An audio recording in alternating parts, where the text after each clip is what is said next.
Jody Nelson with SRES Shorts, and in this short I want to discuss a little bit about some of the common misunderstandings we see with decomposition. First of all, when we talk about decomposition in ISO 26262, we're talking about decomposing the safety requirements. We are not decomposing hardware, we're not decomposing software, and we're not decomposing the safety goals themselves.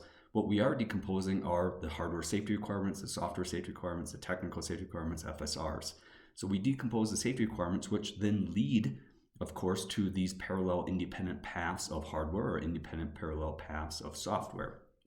So that's one misunderstanding often we see. The other one is about nomenclature.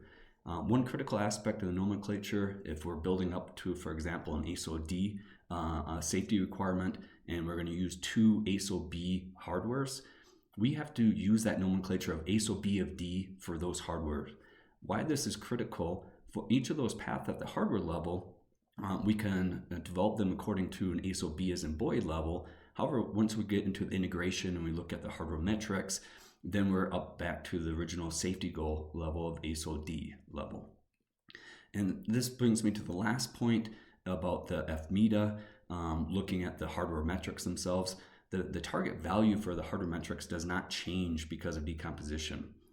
And a lot of people don't understand this. Well, we apply decomposition to our hardware safety requirements. Why don't these metrics change?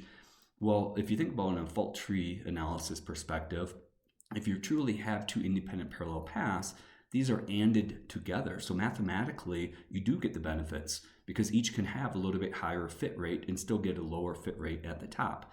So the top level event in the fault tree remains the same, but you do actually get the benefits if you do run the quantitative safety analysis.